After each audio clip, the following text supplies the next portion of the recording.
All right, everybody, we found the workaround for getting that DXF file inserted in here. So we were trying to bring in that Frenchy Dog DXF file, so I'm going to make just a new sketch here, and I'm going to show you how to insert that file now.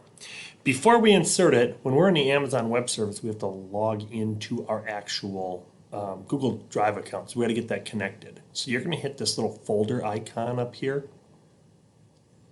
And right now, yours only says temporary files. We're going to have to add Google Drive. So we are going to click on a button right here that says add a file or add a location, storage location, and we're going to add Google Drive.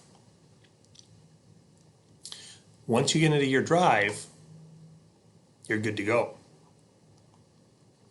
So now when I want to insert, and I want to insert the DXF, I have shared over here on our Schoology account, I have shared these DXF shared files that'll go into your drive as a shared folder. So I'm going to pop that in for a second. I'm going to hit Insert Select DXF File. I'm going to go into my drive. Yours is going to say shared with me. Mine is in my drive. And you want to go to that folder name.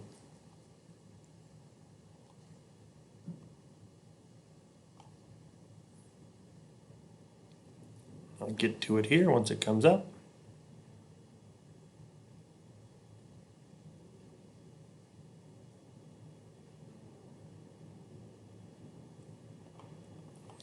And yours should just say CAD DXF share files. And there's the Frenchy sketch. Hit open. And it placed the Frenchy sketch there. So that's how we get this out of our drive. So again, you're going to connect your drive right here. You're going to go to add location, connect your Google Drive. You have to log in through Google Drive. And that's how you can get to your shared files in. Thank you for your patience with our technology that we're working through here. Bye-bye.